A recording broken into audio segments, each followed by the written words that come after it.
Sarah asked me to combine 13 years of work into 6 minutes, so I appreciate that, and decided to really focus on the tipping points throughout the last 13 years.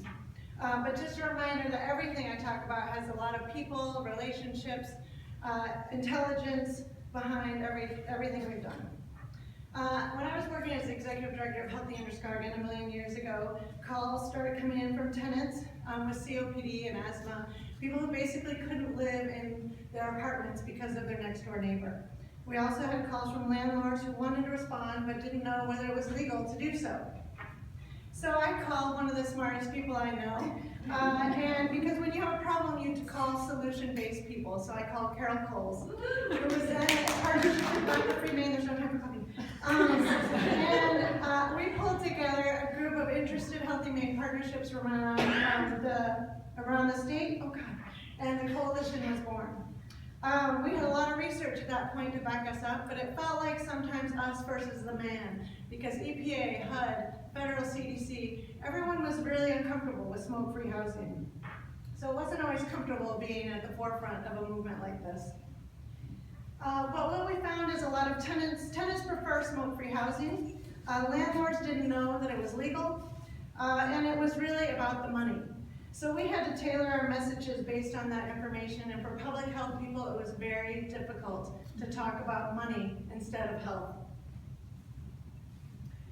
Thankfully, we met a lot of great people along the way, including Rick Whiting, who he's the executive director of the Auburn Housing Authority, and helped them pass the first smoke-free housing policy in the state for Auburn, and the 5th in the nation, which was a huge impact, not just for Maine, but for the rest of the nation. People were no longer scared to pass policies because Rick told them not to be scared.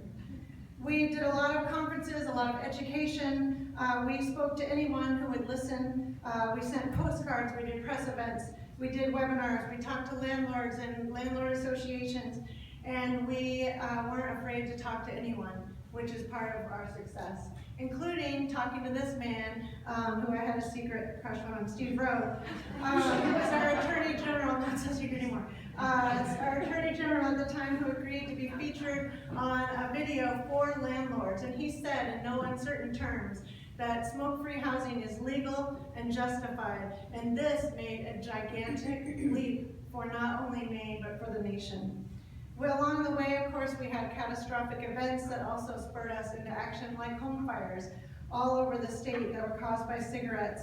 But it pushed us to work with other people, with Fire Marshal's office, to do press events and fact sheets. And the change, of course, was, was like a seedling. It spread out. Partnerships were the key. Trusting relationships were built and were critical. And it led to a lot of different policy change, including Avesta Housing Authority, which is the largest low-income housing manager in the state, passed all their portfolios going smoke-free. And through it all, we strive and still strive to look at issues through as many lenses as possible. This is Scout. He's exposed to secondhand smoke at home, and he's inspired many to pass private and multi-unit housing policies through veterinary offices, through fact sheets, through a lot of different ways. We also met people like Dale McCormick of Maine State Housing Authority, who, when we presented her the facts about low-income people still being exposed to secondhand smoke at home, and asked her to help us make Maine the first state in the nation to pass a policy requiring applicants of QAP to be 100% tobacco-free, she didn't flinch, and it happened. And we were the first state in the nation to do that. Van Buren Housing Authority was the last housing authority in Maine, and probably the most important, to pass a 100% smoke-free policy for their housing authority. This is the view when you're sitting in their office across the street to the Canadian border. And it freaked me out because I'm from the Midwest. As the momentum built, though, and grew, the signs went up and things started to slowly change. State legislators even jumped in by passing a disclosure law where all tenants or potential tenants must be notified of whether or not smoking is allowed in their units. We were, I think, the 3rd in the nation to do that. But the road to changing a culture was sometimes long. It was sometimes fraught with anger and rage, even, and unrest from people who didn't want that type of change. But we had to always remember who we were working for and why. We coined phrases like it's about the smoke, not the smoker.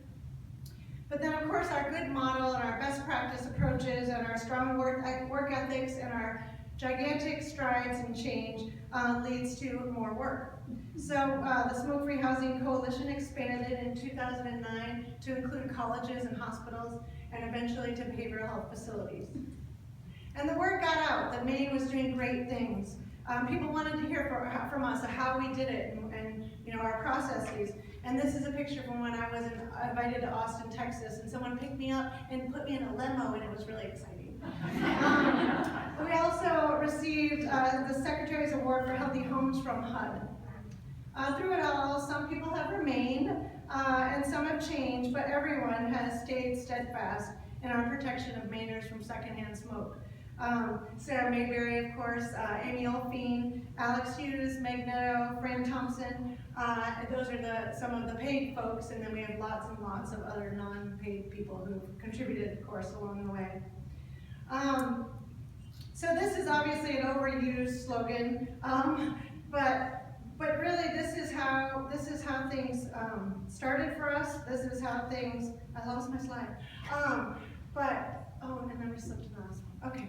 So anyway, this is not exactly a fairy tale ending because there is so much more to be done. But what we do know, and I'm going to reiterate what Sarah said, is now we have 95% of our hospitals with smoke-free policies.